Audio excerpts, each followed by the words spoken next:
Welcome in to the third episode of Motor City Realists. I'm your host, Mike. My co-host, it's Zach Mack. This is actually episode 3, week 4. Missed last week. Zach, how you doing? I mean, let's talk about last week. The Florida Good. guy here Yeah. definitely had to make some arrangements. Totally understand. How did everything hold up? You were in Tampa, although Tampa was thought to be the place that was going to get hardest. Clearly, it didn't. But how did everything hold up on your end? Yeah, man, that was a wild ride. Not obviously my first experience. That's something I've ever been through before. Can probably call myself a hurricane survivor now, but like you said, it was a little it was a little nerve-wracking there for like Monday and Tuesday. They had the path coming straight for us, and you're kind of like, obviously nothing you could do, and it's just like, oh shit, But no, like you said, luckily it steered south. We only got the outer edge of it, and didn't lose power at all. So That's good. Yeah, we got lucky. But yeah, and I'm glad. I don't even know, to tell you the truth, because you and I, because it was spotty, your communication and stuff, just you and I don't even know. Did you really have a chance to watch the game, or you just recap it based off of what you were doing, how busy you were? I got to watch the second half. I went to everything was closed here. I'm sure, for like the weekend after, because supplies and people not available. So we were limited. We tried to go to a bar, and there was I had to wait for the entire first half to get a table, but then got to watch the second half, which was the more eventful half from what I could tell.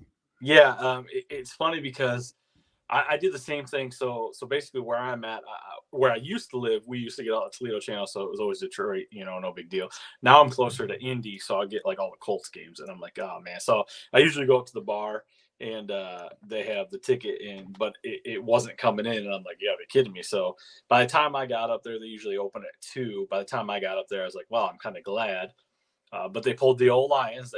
They came clawing back. But this episode, usually you and I mean, we're going to talk a little bit about the game. We're going to talk about the upcoming game. Obviously, for upcoming game, I know this is going to drive some people nuts. I got the old Patricia, the old Lions. Yeah, he might as well have been out there coaching the defense this past week. I have this shirt specifically for this upcoming reason, but we want to talk on a few things. You've talked about Hockenson in past. We didn't have a chance to talk about the Minnesota game. But Hockenson, gets on track this week. Obviously, has a big week. We continue to see Goff have big weeks, week after week, even with the slander of people saying. And then it's very fitting to see Goff go out there. He's got 11 touchdowns, 3 interceptions. He's actually third in passing yards, 1 above Matt Ryan for fourth right now. And then you see, I don't know if you got a chance to watch the Monday night game with Stafford last night. It's totally. And by no means would I say, hey, I would never want Stafford, what he did for Detroit. But it was crazy to see what's going on right now. It's a small sample size. It's nothing huge. But what Goff is doing and what Stafford are doing and the different reactions that we're having. We're having the Goff slander, blah, blah, blah, the Stafford slander.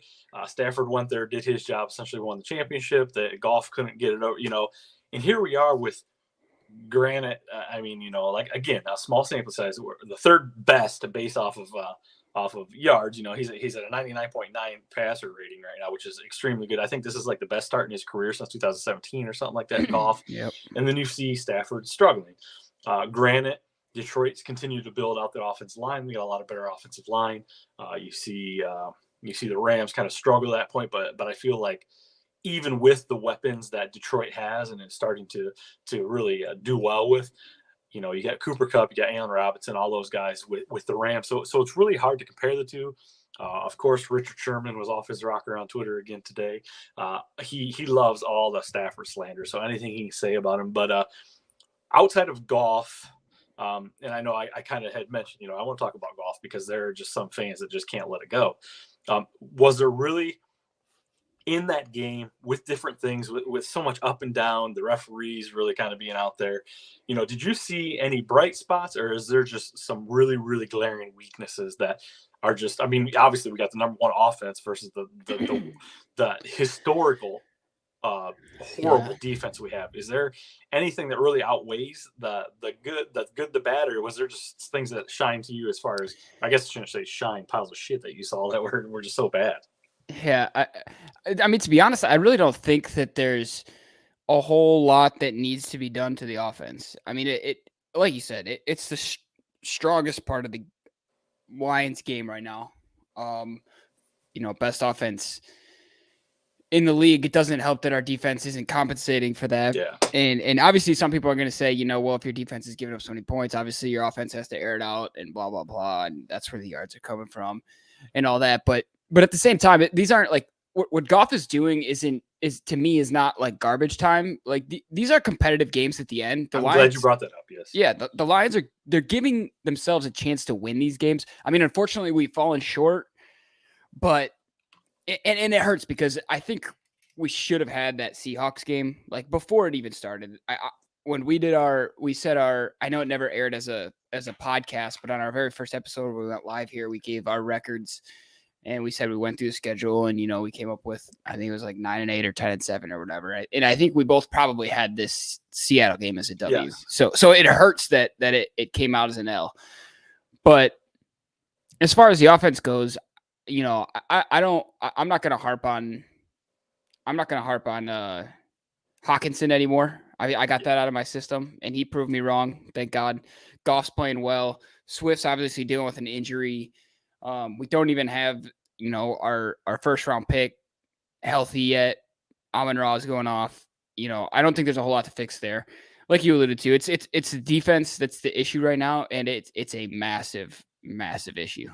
Yeah, and obviously you talked about it, and again, for those that haven't watched live before, I'm over here on my iPad and my laptop over here just bringing things up. It is, but you talk about, that's exactly what I wanted to say about Goff is this is not garbage time. Stafford had the garbage time. He always let us back in garbage time. Never had the weapons, but he always let us back. Goff has the weapons, but that Seattle game, he had nobody. He had nobody. Sharp. I mean, even down Shark was out. I mean, obviously you saw Hockenson with the big game. We said that, but he is doing things.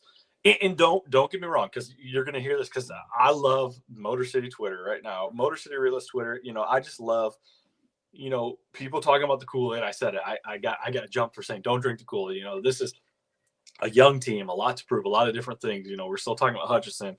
We talk about different tweets. I don't know if you have any of those or anything like that, but we talk about different things. But I mean, he had nobody, and he literally came back. Granted, he's had some bad interceptions. He had a few pick six that totally changed games.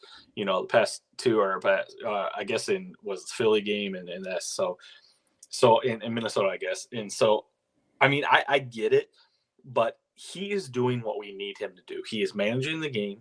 He is here to stay. We're not going to waste our offense. I'm not saying by any means is set, but we've got one of the best offensive lines. We don't even have our first round pick yet. Like you said, Williamson. We're banged up. I mean, this all goes back. I don't know if we talked about it, but when do we start looking at our training staff? When do we look at our strength and conditioning staff? Because I feel like our team's always banged up year after year. Swift as well. He comes to the camp looking good, but this is a young coaching staff. I'm not going to say that they should be making mistakes, but I understand it does get, there's certain things with Dan Campbell that you look and you're like, man, but I also understand that in a few years, Dan Campbell, Deuce Staley, Antoine Randall, a lot of these guys, they're not going to be on the same franchise. They're going to be getting gigs other places. And no matter how bad we're playing right now, this is the young talent. They're going to grow together. The expectations were not here. It's not playoff or bust. So I don't know where these Lion fans are coming in and saying, this is the same old, every week it's the same thing. And the tweets are ridiculous. Now they're going after Hutchinson. Like, are you kidding me? He had more, I think, QB pressures last game than Thibodeau and the other top two defensive linemen or defensive picks combined. Like, are you kidding me? The things he's doing. And now they're talking about, changing some things up, going from a 3 technique to a 2 technique for him, just doing different things. And then we get to Aaron Glenn. My concern is, we made the changes during the regular season as far as last year with Anthony Lynn. I don't think it's necessarily time to panic, but I definitely think Aaron Glenn needs to figure it out. There's not tons of talent on that defensive side of the ball, but the players we have drafted outside of Pascal, it sounds like he's going to be coming back soon. I saw Jacobs is supposed to be coming back soon. But I feel like this defense is better than last year's defense. And last year, I mean, we're literally setting records that that have not been set, and it's for all the wrong reasons. All Detroit teams do this. I feel like every time this goes back to Detroit Tigers pitcher, and it says, oh, this pitcher's, Detroit Tiger pitcher, and this batter for the Pirates, this is his first at bat. He's never had a home run, and blah blah, and boom, he jacks a home run. It's just how it works. So, you saw the second half. That was where the comeback was made. As far as Goff's game, are you happy with what he's doing? We might have just lost. Oh no, I was just saying I must have froze. I was on the phone. My wife was calling me. So, do you feel like he's doing what we need to him? Do you feel like he's going above and beyond? Are you happy with his play? Are you like some of the fans out there? Yeah, I think he's doing enough for me personally. I see the people out there, and obviously his contract is always the end of the conversation, because everyone's like, why can't we just move on? Well, at the end of the day, you can't. Nobody's going to take on that contract. So all of these discussions or these arguments to me are I don't, maybe hypothetical or just they're a moot point, because we're stuck with Goff unless something miraculous happens. And to consider the fact that we're stuck with him, he's doing a fine job in my opinion. If you're stuck with someone and they're third in the league in passing yards and tickling a 100 quarterback rating, I'll take that all day. Yeah, and for what where are you on the Goff? I'm over the moon for him, especially for what we're paying for him. I never thought we'd get what you're paying for him. You're going to overpay for the situation, but now this trade outside of the Super Bowl that they got right away. I mean, you're looking like you smelled off of the rose, especially with the way the Rams are playing this year. There's another chance that you could have. Basically, I mean, I want to say the Lions are going to get out of the top 10 pick this year, but there's a good chance. I mean, I'm not saying the Rams are going to be that bad, but you're looking at two pretty solid picks again this year in the first round. You took on that contract, but you're not going to draft a CJ Stroud. You're not going to draft a Bryce Young next year that is going to be a plug and play player. Those guys they're going to have to learn. They're going to have to develop. I don't think they're really ready. I'm an Ohio State guy, as hard as that is to say for a Detroit show, but I'm an Ohio State guy. I don't feel like those players are going to come in and immediately, move the needle. I mean, we've got a great offensive line. We've got great weapons. We need to invest heavy on the defense. That's what I'm saying. And there's a lot of free agents out there that are still kind of out there. Granted, they may be older, they may be bigger names, but I mean, what do you have to lose right now to kick the tires on? I mean, there's no Pro Bowlers in our secondary. There's potential. Okudah's played good. It's just one of those things that we don't have the studs. Although we're talking about Rodriguez, the rookie defensive linebacker who's playing out of his mind. He's the number one graded rookie. He continues to impress. But I mean, what are the expectations? Yes, I get it. We're setting records for all the wrong reasons. So that is very concerning. And I feel like Glenn really needs to tighten it up, because there was a lot of coverages. Dan Orlovsky broke down a lot of the tape. I was watching a lot of the stuff. And there was some blitzes. Yes, absolutely. And then a single high safety or just man on different plays. It was really telling. I think those are things and he, while he is considered a young coach, he's still been around the game for a long time. It's like, you got to make those adjustments. It gets tough too with, the Patriots coming up. With the way that the defense is playing, it's not going to be an overnight fix, right? It's going to take weeks for us to see anything considerable. It's tough going up against Bill Belichick next week, because he probably already knows how to make our defense look like Swiss cheese if it doesn't already.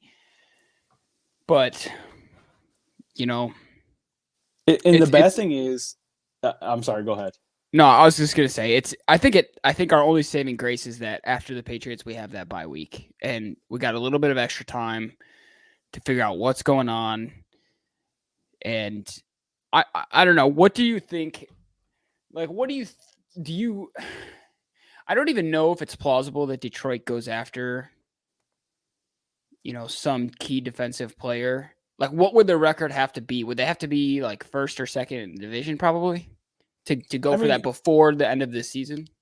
I mean, you would at least think right now. I mean, you're 1-3. Obviously, there's still a lot of football left. Yeah, you've had some significant letdowns. You're pretty much set up. I mean, you literally have the worst defense in the league. The next closest team to you is 26. Has given up 26 less points than you. That's a whole game's worth, and that's Seattle. Yeah. You just dusted them for 47. So I think right now, at least going into the bye or coming out of the bye, you have to make those decisions. And I think we're probably going to have to make some of those decisions. But I mean, really, are there guys that you can come sign off the street that can be plug-in players? I don't know. I mean, I know that this team, the Fords. Campbell's not going anywhere. They're committed to a rebuild. They're committed to giving him time, and I totally get that. That's why I'm not in panic mode. That's why I love the whole Goff thing. I love everything that's going on. But the defense is very concerning, especially we got Hutchinson. Pascal's supposed to come back, but it'll be interesting to see what happens. We're really banged up again, but what is crazy is what our offense is doing without our big components, our big pieces, and how our defense can't even keep us in these games. That's what's concerning. It can trickle down. I posted a poll not too long ago, I think 2 weeks ago, about it was when Cyber missed the kick. We lost, or whatever it was. I forget what it was. I think this year we've lost our 3 games by 4 points. Each game was 4 points or less. We missed 2 extra points in this game. Yeah, so there's so much going on, and then I put Goff on there just because some lines, and I've got so much slander. Like, why would you even put Goff on there? Well, it's like if I stick up for Goff, I get slander. But then if I put him on there about being the weak league, it's like this fan base, and me being one of them, is like, come on. That's why I love what we're doing, because I'm not saying by any means we're straight and narrow. We have our feelings and our emotions, but we're able to come on here and talk about kind of what happened, what to look for. We're not breaking it down, but we see different things. And that's what's exciting. I mean, there's still a lot of excitement going forward, especially watching the Lions every week and going through the same thing over and over. It is one of those things I feel like every year, once the game starts, I'm pumped. I watch it. About halftime, I'm like, oh, man. But at least these games I've been interested in, even with the Seattle game being, blowout as it is. But then I feel like the Lions just don't go away. They just still haven't been able to. They're always right here, but they're never able to go like this. And you talk about Belichick. Yeah, he's a mastermind, but you cannot go into that game. You cannot lose that game with their third string quarterback. I don't know what the status is on Hoyer. I don't know about Mac Jones. I know it was a high ankle, stuff like that. But I mean, you're literally down to Zappa or Zappy, whatever his last name is, and Bailey, and there you cannot lose this game, especially going into the bye week, trying to get healthy, get Swift back. What are your thoughts going forward into this game? Like you said, Belichick, regardless, is a mastermind, but we've seen his decline since Brady has gone. What are your thoughts on this game? Maybe we'll throw in some predictions. Yeah, this. It's tough because I would have thought that the Seahawks would have been a more sure W than this game. It should have. Yeah, it absolutely should. So, and I want to say W for this game. I think the last time these two teams played each other was 2018. The Lions won 26-10. Patricia, baby. Yeah, against Bill Belichick. So, I'm not ready to give a score prediction yet, but I do. I expect it to be tough for Goff. I think when Bill Belichick sees his opponent number 3 quarterback in yards, he's going to make it his mission to stifle that as much as he can, especially with our run game being as beat up as it is. I think he can take some chances against the pass. Yeah, but like you said, they're down to their third string quarterback. So defense needs to step up. If you're folding to a third string quarterback, I don't think there's a light at the end of the tunnel as far as this season goes. I think especially that situation, I really think, I mean, we talked about the Minnesota game being one of the biggest games just because it was an opportunity for first place, like, here we are in the season. But I really think, like, going into the bye week, you have to win this game. If you don't win this game, coming out of the bye week, there are going to be significant changes being made. And Dan Campbell, and I feel like his relationship with Anthony Lynn last year, he showed that he's okay making those hard decisions. hard to swallow. But I don't think Glenn necessarily getting rid of Glenn is necessarily right where we need to be. But if they lose this game, there definitely has to be some serious consideration going forward, coming out of that bye week of what we're going to do. Because on the flip side, you got Hank Fraley, who is making our offensive line look amazing. Got Ben Johnson is getting national attention based off of what he's doing with our offense. You've got all these great things, but then you got the defense that is just so bad. And I continue to allude to that. And I think the fans and people talk about that. But I mean, I feel like this is one of the most important games in the past, I don't know how many years, because it really could be a turning point in the season, because 1-3, there's a lot of football left, and I feel like this is a huge game. Yeah, coming out of the bye 2-3 is it's a huge difference than coming out of the bye 1-4. Yeah, especially for this team, I think. And coming out of that bye, you potentially have a fresh Dak Prescott that you've got to go up against. So it's going to feel like week 1 all over again, where you had to defend Jalen Hurts and the Eagles offense. Maybe not quite as dynamic as the Eagles, but you get my point. It's going to be a tough game. Yeah, and the thing Dak Prescott's in there. And it's funny because I almost feel like, man, Cooper Rush is playing out of his mind right now. And it's like, do you not rush Dak back? I know Jerry Jones is always one of those guys that, that's his boy, that's what he wants. But it's like, man, Dallas, I mean, I know we're getting a little ahead of ourselves, but Dallas their defense has played well, not really what they expected. Their offense is starting to come around. There's a decent timeshare between the running backs. This is a game, like you said, we need to be 2-3 coming out of that break. People are going to start getting healthy. We have an extra week game plan, because that's another thing. If we lose this game, then that's one more thing hanging over the coaching staff that they have to think about as they prepare for Dallas. We need to have this, because that could really set the tone and change the season, as crazy as it sounds. Yeah. And the timing of it too, like you said, with how bad the defense has been just in 4 games, and having that early bye in week 6, if it's just as bad against the Patriots, I think you might be right. I think there might be changes that are made. I don't know. We'll see. But yeah, it's going to be interesting, but not to get away from the Lions here, because obviously that's what we're firmly talking about this week. But we do have the Pistons. I was starting the preseason today. I've just seen through social media. Some of the guys look pretty good. There's a great young core. I haven't really dived into that, but what do you think about the old Detroit Tigers? You want to talk about some garbage time ball? These boys are all of a sudden playing, and we talked about it. They escaped a 100-loss season, but now these guys are making a run. Yeah, no 9-1 last 10. Got 3 straight right now. Actually, as we record, I think they're playing right now. Last I checked, it was tied. I don't know if it's still tied, but yeah, I don't know if teams are just not taking them seriously now, or, obviously, me, I don't follow a lick of baseball, so I don't really know how this works once you're like easily eliminated, if people just like throw you softballs all day. But yeah, they're picking up the W's. I see the graphics on Twitter all the time, and I'm like, what, maybe I would enjoy the sport if you guys did this at the beginning of the season, but there's a little glimmer of hope as far as you're like a little bit of a baseball guy, aren't you? Do you watch the Tigers like honestly, or no? I mean, I literally since we went to the World, since Verlander and all those guys got shipped out, it's been really hard to watch them. This year I was excited because we had we had a lot of young talent. We call these guys up, they're starting the season, there were some injuries, but it just didn't really translate. I'm excited for next season. Again, this is kind of the Lions talking to me, the season's over, we had a shit year, let's look forward to next season. So, but overall, the landscape of Detroit sports right now, there's tons of young talent. That's what's exciting. We talk about the wings. Yeah, I hear all the buzz about this Torkelson guy. What's your scoop on him?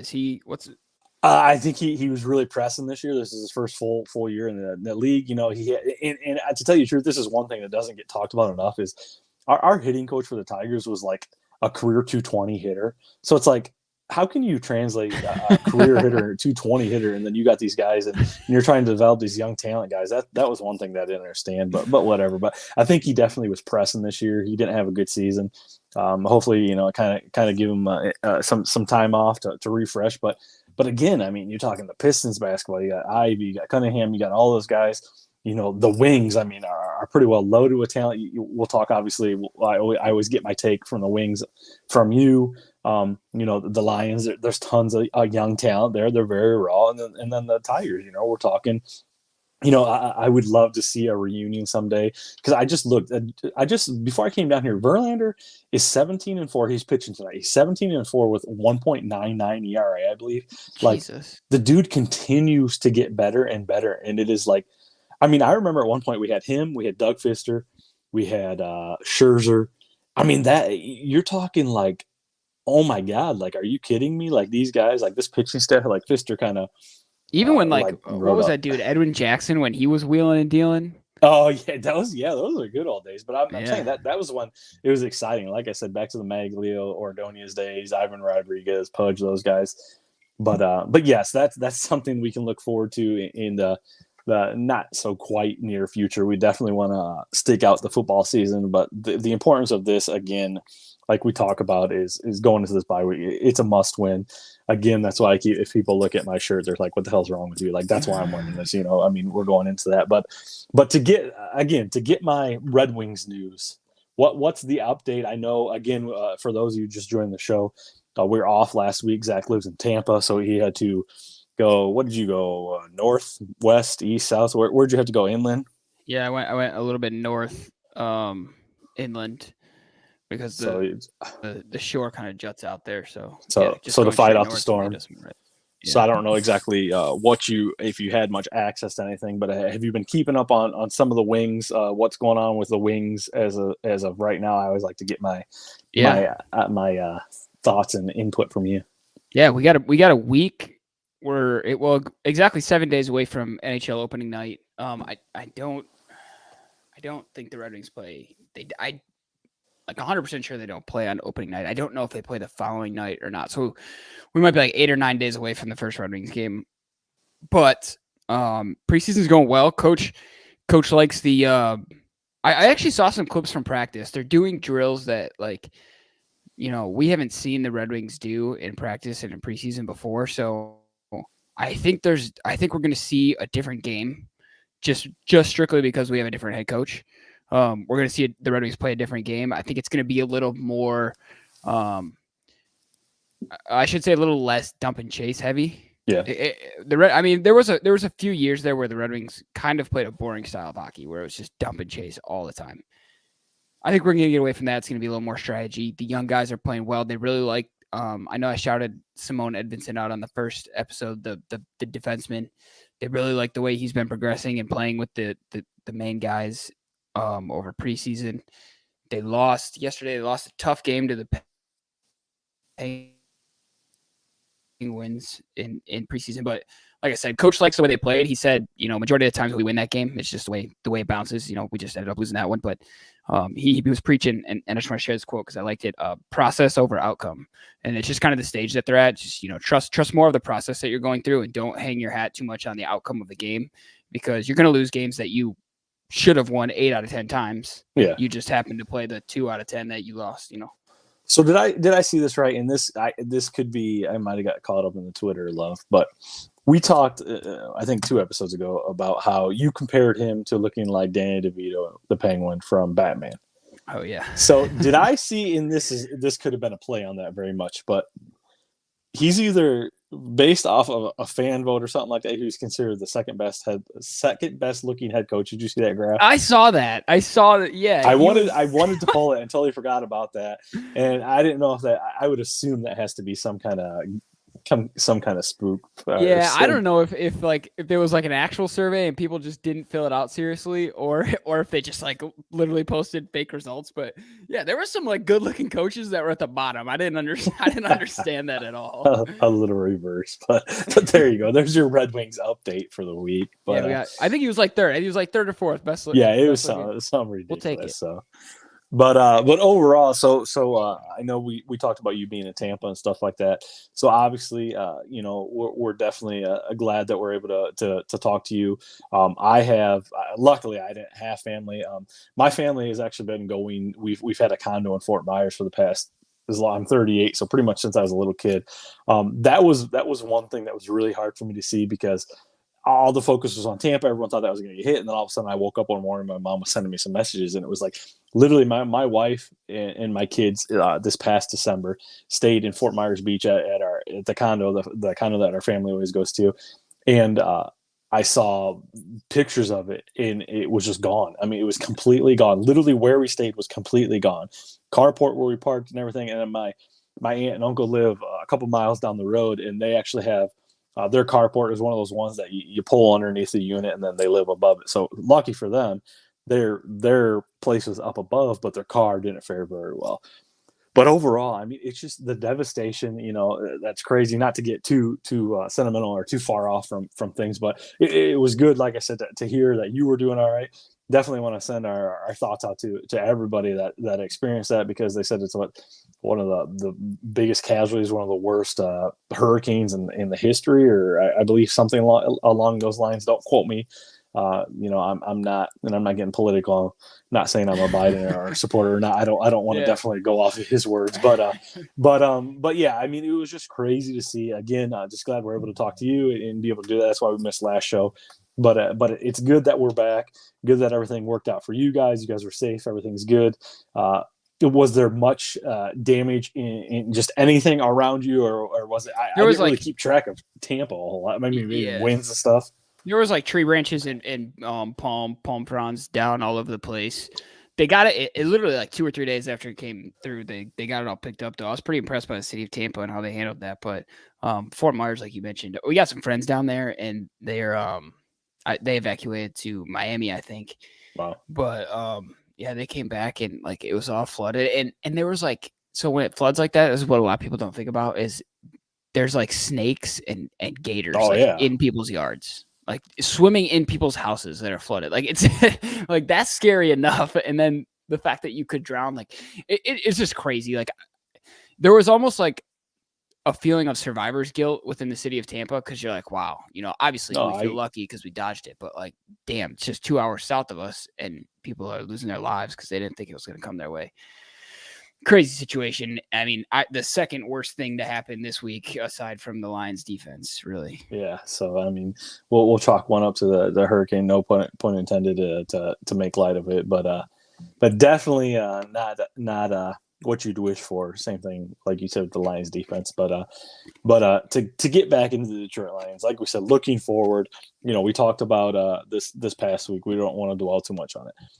Can we talk a little bit? And I don't even know if you have any tweets. That's no big deal. But can we talk a little bit? Do you like scroll through the Lions Twitter, and do you just like? Is it just like sometimes it's just unbearable? Like, do you really like? I mean, I don't know. I guess maybe with the Pistons, the Tigers, I've never really followed a fan base, never really dove into it. But doing this show, obviously, we're in season for Detroit sports. Detroit Lions. So obviously, that's what I see a lot of. And I just think to myself, like, dude, like, I just cannot believe the bipolar fans that we have. Yeah, it's it can be a very toxic fan base at times. But I feel like a lot of football teams have fan bases like that. Well, yeah, and don't get me wrong. I mean, we've had nothing to celebrate, so I get true. It. So and that's why I said still to this day I have not watched Hard Knocks. I think Hard Knocks made it that much worse for everybody because it was a national thing. People were excited to watch this team. People really liked certain players, like the coach. The coach is off the wall. He's different. He's changing the culture. I think that really hurt us in the national media. I mean, you're talking again, but granted, now we're in the national media because we're setting records for all the wrong reason. But yeah, it's unbelievable going through there. There's such a huge discrepancy. There's such a huge gap between emotions. There's the fans that, they're 5 years older than you, so you owe it to them because they've been around, they've lost more than you. I mean, what the hell? We all endured the same thing. None of us have seen anything worth a damn. Hell, we sent three of their, if you want to say Stafford, we sent three of the greatest talents of all time into their retirement pretty much early. I mean, obviously not Stafford, but we shipped them out. It was time to go. I mean, you're talking Charles Rogers, Mike Williams, the picks we missed, Javid Best, the things that we missed. This is a franchise that has rinse and repeat over and over. If you can't see the growth from this year to last year, you're out of your damn mind. Yes, I get it. It's painful. It's painful. But what did you expect this year with a young coaching staff, with a young team. That's why I can't express how important I think this week is, and I really hope that it's not. We're sitting here talking about it. We're kind of okay. We're getting around. We're trying to rally the troops, and then we just lay an egg. I mean, because that is Bill Belichick for you. Bill Belichick, whether he's good or bad, he finds a way to either really piss you off or do something to really derail you. So this has got to be. I think this is a momentum changer. This is something that Dan Campbell can really hang his hat on if he gets the win this week. It's more important than the first few games of the season to really change going into the bye week. Yeah, I mean, and honestly, thank God our offense is playing as well as they are, or we'd be sitting through 38-3 games every week, and God, that would be. I don't think we'd be doing the show, to be honest. And what's funny is just like having Stafford. I mean, we had years of Jason Hanson. We had Matt Prater. I mean, we have been very consistent at field goals, at kickers. We've had consistency. We've had game-winning field goals. So now we're seeing. I mean, Cyber. I get it. He's been god awful, but I mean, It's hard to believe that we've had consistency in certain categories. A consistent quarterback in Stafford that never really got any love until he went away. Then we don't have these big name kickers, or we don't have these kickers that are just almost automatic. And now we have a better team, but now we don't have that part. So it's crazy how you lose one little variable in things and how much it can change things. But yeah, the defense definitely has to step up. Again, I think you got to kick the tires on some of these guys that are out there. I get it; they're probably out there for a reason in the streets. But right now, your draft picks, they're beat up. There's nothing really high outside of Hutchinson and Okudah. Okudah's played good outside of this past game, but I mean, Tracy Walker, that's a huge loss. He's kind of that spark plug back there to range. But I mean, I've said it game after game. Will Harris, there's no reason we should trade him. I was waiting for you to bring up Will Harris. I was just saying, talking about the defense this whole time. There's no reason that he should be pretty close. So I don't know. I mean, I feel like this episode we're very repeating ourselves, but I wish as we continue to get bigger and stuff like that and grow, I want you guys to jump in YouTube, give us some ammo, jump in the comments. That's what we want to see. For anyone that's listening to this podcast format, we live stream this on Twitter and YouTube as well. So we're looking for that. We want to get this a fan interaction. I feel like. Did you see the Patriots are wearing their throwback jerseys for this game? Actually, I saw it's a throwback game in general. So usually they do that around Thanksgiving and stuff like that. But I'll take it. We'll get it out of the way early. So we'll see how. Wait, we're wearing throwbacks too. I thought I saw it was a throwback. They just decided it was a throwback. I think that was a graphic that I literally saw right before I jumped on. So I'm not 100% sure. I'll have to look into that, but. I've never been a huge throwback guy. I like some of that when they wear the blacks here and there. That's a little different, but they haven't done that. But yeah, I mean, so Zach, not to continue to beat a dead horse to talk about the same thing. I feel like we've talked about it. Do you want to talk about your boy Hockenson, or are you just kind of gonna let him ride off in the sunset and be like, okay, we're where we need to be? Oh yeah, he had a big week. Yeah, you're right. We didn't get to talk about the Vikings game where I said if he would score, we would win, and we should have won that game, but. We were both very close on our score predictions. And I mean, he's picking it up. It looks like he's him and Goff are more on the same page.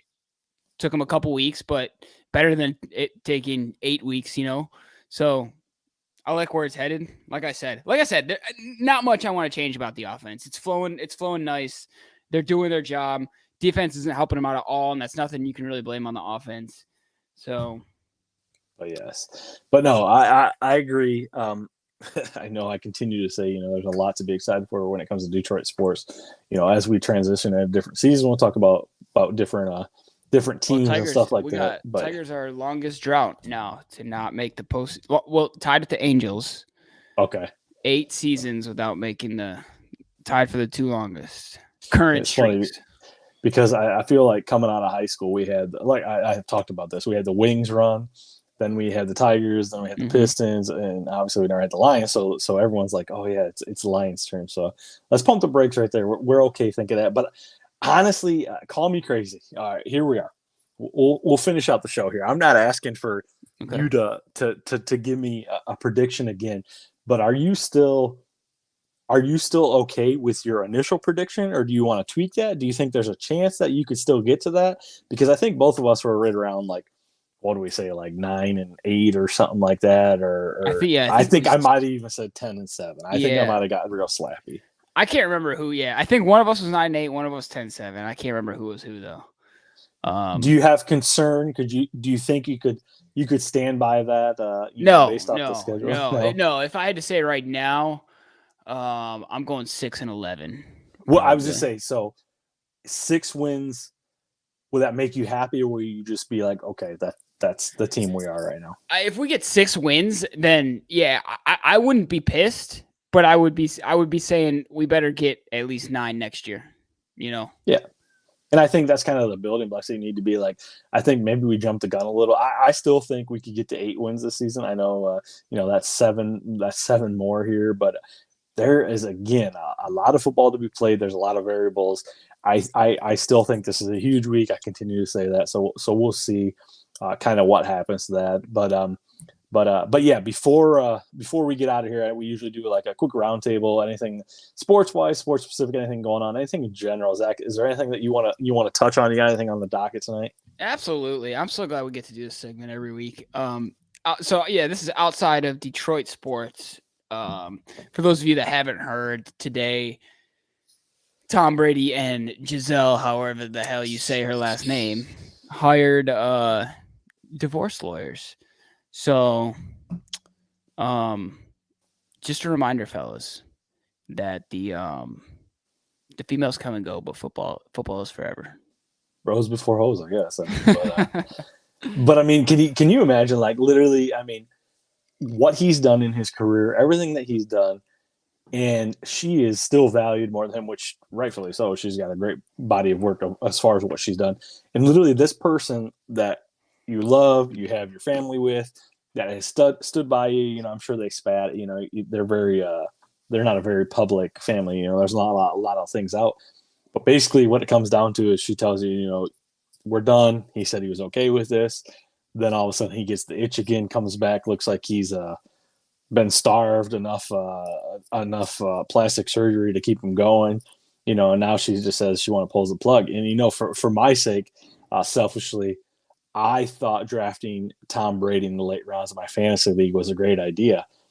And going with one of my last picks, to be funny, I took Jared Goff.